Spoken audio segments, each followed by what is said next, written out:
Yeah, I mean, the details are different, but you're denying.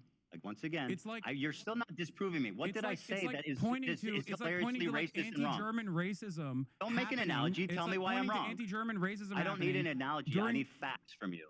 Why am I wrong? It's as though you are pointing to anti-German racism happening during the fucking German conquest. A fact. Tell me a fact, right, that proves that I'm wrong. That the vast majority of Jews fled because of anti-Semitism in the Arab states. It's not what you're saying. So I didn't say anything wrong. I didn't say anything wrong. I didn't say anything wrong, but I'm racist. It's the idea that all Arabs are fucking one-minded and have something to do with Palestinians in general. Yes, I never said that there wasn't any fucking anti-Jewish sentiment that also. Were the vast majority of Jews, did they leave because of anti-Semitism or Zionism? The vast majority of Jews, regardless of whether or not they left for anti-Semitism or Zionist purposes, is not comparable to the Nakba. You're not answering. It is not comparable to the Nakba. I don't care. That's got nothing to do with what I'm talking about.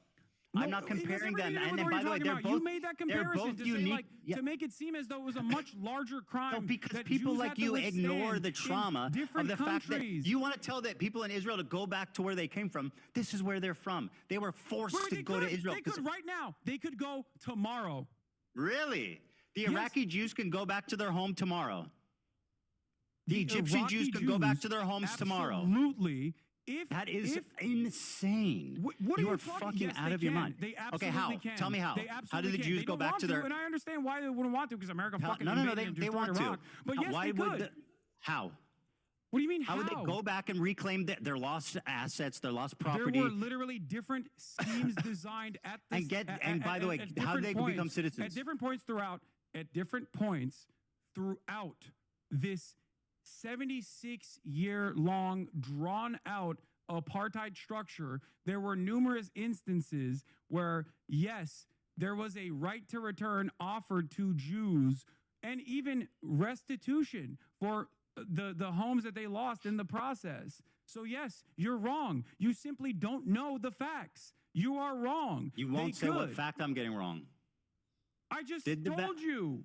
Did the vast majority of Jews immigrate to Israel following 1948 because of Zionism or because of anti-Semitism? No. Don't run away from this point. Answer the fucking question. I don't discount anti-Semitism as a direct consequence of pan-Arabic nationalism that took place in numerous countries. I have issues with your comparison. Okay? Who's comparing? You keep saying that. I'm not talking about the Nakba. I'm talking about your unwillingness to recognize Jewish plight. You brought that up deliberately to say more Jews were displaced than Palestinians were. I think that's an interesting fact that you clearly don't fucking ever want to mention because it really messes up your beautiful little narrative. So why did you bring that fact up right after you talked about the 1948 war?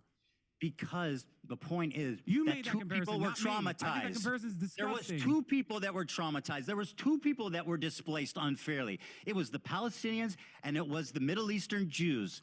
They both have trauma. You failed to acknowledge one group. You shit on the other one. I, unlike you, acknowledge both groups. I acknowledge both groups. You acknowledge one. What? That's what you're doing. And you're also attributing. How? How am I doing that? You're attributing anti-Semitic violence in different countries to. At the same time, following 1948, pan-Arab nationalism. You said that yourself. Yes. These 5 Arab countries were defeated in 1948, and they turned super fucking anti-Semitic as a result. They became ultra-nationalist Arabs. It became popular.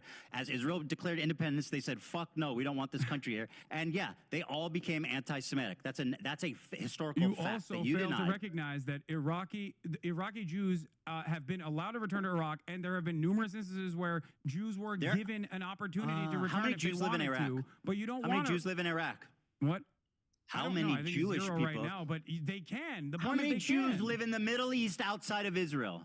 Why would it? Why do you virtually think none? Where'd they go? If it was so fucking great for them, Jews not want to go to Iraq? You think right now? 0 Jews, almost virtually 0 Jews live outside of Israel in the Middle East. Why is that?